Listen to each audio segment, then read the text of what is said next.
Do you feel anxious or hesitant whenever you think you want to go into a gym and work out? Make sure you watch the whole video to destroy that fear. So before I get stuck into the triggers and how to deal with the triggers of gym anxiety in this example, I want to clarify the difference between depression and anxiety. Depression is when you're worried about the past, when you're thinking about the past, and anxiety is when you're worrying about the future. You're struggling to remain present in the present moment and you're worrying about what's about to happen. Okay, so now that we understand that, let's talk about what triggers this anxiety. Right? So at one point or another, you may have felt anxious. You want to go to the gym and you're worried about what people are going to think of you, especially if you're a beginner and you don't know your way around the gym and you don't know how to use specific equipment. It's very, very easy to feel anxious about what people are going to think about you. I was there at one stage, when I first joined the gym, so I can definitely relate. It can also stem from if you're self-conscious about certain parts of your body or your body as a whole. That can definitely play a big part. It can also depend on your experience level. Like I said before, if you're a beginner and especially like if you're entering a specialized gym, let's say if it's a powerlifting gym and you've never really powerlifted before, for example. So you may be a bit more into hypertrophy or bodybuilding and then you want to go into a powerlifting gym and then the whole concept of training is different. So so then you could feel anxious in that way. Where, okay, well, you're probably going to be at the lowest level when you enter this gym, even though you're advanced in other areas. But when you step inside this gym, you're a beginner. So that could be another example. At the end of the day, I think it really all stems from what you're worrying about, what others are going to think about you. Worry about being judged. First, I want to make it very clear.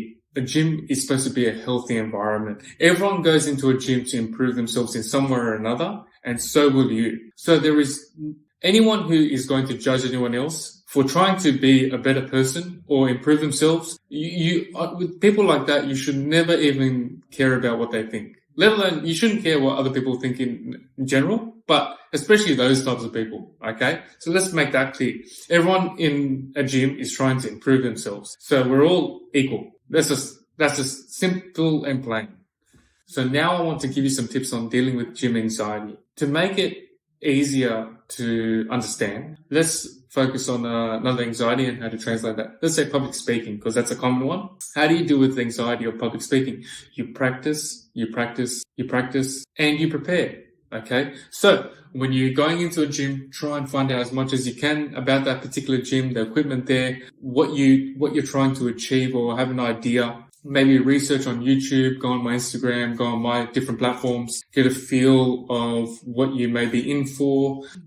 And that leads me to another point. If you go into a gym, book a session. Even one session can make a big difference in you getting familiar with the gym and the equipment. It also helps you have a point of contact. So like any gym you go to, there are personal trainers there. Book a session with them, and get them to walk you around and do a welcoming. They usually do that anyway, but do a session as well. I highly recommend it. It will save you a lot of time in figuring things out. And if you have any issues, hit me up as well. Happy to help. But definitely get a professional to, I guess, set you up and kickstart your journey. Go with a friend. If you've got any friends that have similar interests and they want to, get into fitness, or you got some friends that are already going to a gym you go to, ask them, can I rock up with you for my first session? Just want to see, get a feel for it, and maybe you can show me where everything is. So that's a good strategy as well. Try a group class, so you wouldn't need to worry about, finding your own way. You enjoy the group class. You got the group instructor. You got other people at all different levels usually, and you just go and have a good time and work out and get healthier. So like my first point, you want to plan and prepare as much as possible. That just helps with anything you do in life, right? And the last point I want to make is after your first time, you want to make sure you consistently keep going. The more you go, even if it's just to go on the treadmill, and before you know it, you'll be a complete regular, and then there will be no anxiety whatsoever. And instead of anxiety, there will be excitement. Okay. And that's a beautiful feeling. So if I helped you in any way, shape or form, I'd love if you liked, commented, subscribe to the channel. It helps me build the brand and reach more people. And I'm very passionate about helping as many people as I can. And, you doing that part will really help me on my journey as well. So catch you next time.